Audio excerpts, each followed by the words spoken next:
ಸಂಭಾವನೆ ಅಂತ ಹೇಳಿ ಬಂದಾಗ ಕಿರಿಕ್ ಪಾರ್ಟಿ ಆದ ನಂತರದಲ್ಲಿ ಅವತ್ತಿಗೂ ಇದ್ದಂತಹ ಒಂದು ನಿಮಗೆ ಮತ್ತೆ ಇವತ್ತಿಗೆ ಎಷ್ಟು ಡಿಫ್ರೆನ್ಸ್ ಕಾಣಿಸ್ತಾ ಇದೆ ಅಂತ, ಎಷ್ಟು ಖುಷಿ ಕೊಟ್ಟಿದೆ ಅಂತ?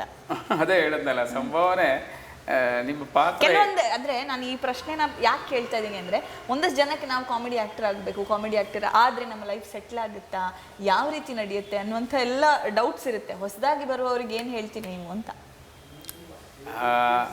ಯಾವುದೇ ಜರ್ನಿ ಈಸಿ ಅಲ್ಲ. ಅಂದರೆ ಸಿನಿಮಾ ಜರ್ನಿ ಇರ್ಬೋದು, ಯಾವುದೇ ಕ್ಷೇತ್ರ ಇರ್ಬೋದು, ಅದು ಸಿನಿಮಾ ಕ್ಷೇತ್ರ ಅಂತಲೇ ಅಲ್ಲ. ನಿಮಗೆ ಸ್ಟಾರ್ಟಿಂಗ್ ಎಲ್ಲರೂ ಅದು ಸ್ಟ್ರಗಲಿಂಗ್ ಇದ್ದೇ ಇರುತ್ತೆ.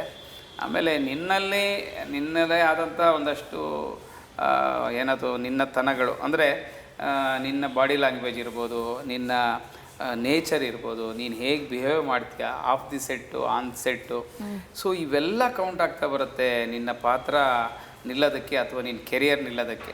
ನೀವು ಬರೀ ಆ್ಯಕ್ಟ್ ಮಾಡಿಬಿಟ್ಟು ಬಂದರೆ ಸಾಲದು.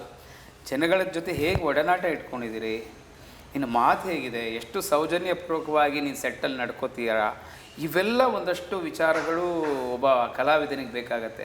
ಇಲ್ಲಾಂದರೆ ಎಲ್ಲರೂ ಒಂದು ಎಸ್ಟಾಬ್ಲಿಷ್ಡ್ ಆ್ಯಕ್ಟ್ರ್ ಆಗಿಬಿಡ್ತಾಯಿದ್ರು. ಅಂದರೆ ಇಷ್ಟು ಜನ ನಟರಿದ್ದಾರೆ, ಸೊ ಎಲ್ಲರೂ ಯಾಕೆ ನಿಲ್ಲಲ್ಲ ಬರಲ್ಲ ಅನ್ನೋ ಥರ ಪ್ರಶ್ನೆ ಬರುತ್ತೆ.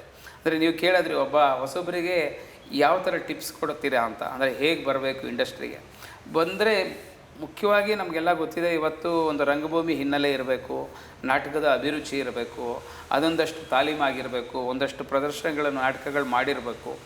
ಆ ಎಕ್ಸ್ಪೀರಿಯೆನ್ಸ್ ಇಟ್ಕೊಂಡು ಇಲ್ಲಿ ಬನ್ನಿ ಈಸಿ ಆಗುತ್ತೆ ಅಂತ. ತುಂಬ ಜನ ಅದು ಇಲ್ದೇ ಬಂದು ಗೆದ್ದಿರೋರು ಇದೆ, ಸಾಕಷ್ಟು ಜನ. ಹಾಗಂತ ರಂಗಭೂಮಿ ಒಂದೇ ಇದ್ದರೆ ಎಲ್ಲ ಆಗಿಬಿಡತ್ತೇನೋ ಅಲ್ಲ. ಸೊ ಅದೊಂದು ಬೇಸಿಕ್ ಒಂದು ನಾಲೆಡ್ಜ್ ಆ ಥರ, ಅದೊಂದು ಕ್ವಾಲಿಫಿಕೇಷನ್ ಬೇಸಿಕ್ಕು. ಸೊ ಅದನ್ನು ಇಟ್ಕೊಂಡು ಬಂದಂಥವ್ರು ಸಾಧಾರಣ ಗೆದ್ದಿದ್ದಾರೆ ಅನ್ಕೋತೀನಿ ನಾನು. ಸೊ ಆ ನಿಟ್ಟಿನಲ್ಲಿ ನಾನು ಬಂದಿದ್ದೀನಿ. ಹೊಸೊಬ್ಬರು ಕೂಡ ನೀವು ಇಲ್ಲಿ ಬಂದರೆ ನಿಮ್ಮ ಜೀವನ ಶೈಲಿ, ಕ್ರಮ, ಆರೋಗ್ಯ, ಲುಕ್ಸು, ಮಾತುಕತೆ ಅದೆಲ್ಲ ಕೌಂಟ್ ಆಗುತ್ತೆ. ಅದೊಂದು ಬೇಸಿಕ್ ಕ್ವಾಲಿಫಿಕೇಷನ್ ಇಟ್ಕೊಂಡು ಬನ್ನಿ. ಅದೆಲ್ಲ ಇದ್ದಾಗ ಮಾತ್ರ ಇಲ್ಲಿ ಕೆರಿಯರು ಕೂಡ ಒಳ್ಳೆಯ ಮಟ್ಟಕ್ಕೆ ಹೋಗುತ್ತೆ. ಇಲ್ಲ ಅಂದರೆ ಒಂದಲ್ಲ ಒಂದು ನೆಗೆಟಿವ್ಸು ಅಥವಾ ಸ್ಟ್ರಗಲ್ಲು, ಇನ್ನೊಂದು ತೊಂದರೆಗಳು, ಇನ್ನೇನೋ ಕ್ಲ್ಯಾಶಸ್ಸು, ಈ ಥರದ್ದೆಲ್ಲ ಬರ್ತವೆ. ಅದನ್ನೆಲ್ಲ ದಾಟಿ ನಿಲ್ಲಬೇಕು ಅಂದರೆ ಒಬ್ಬ ವ್ಯಕ್ತಿಯಾಗಿ ವ್ಯಕ್ತಿತ್ವ ನೀನು ನಿರ್ಮಾಣ ಆಗಿರಬೇಕು ನಿನ್ನಲ್ಲಿ.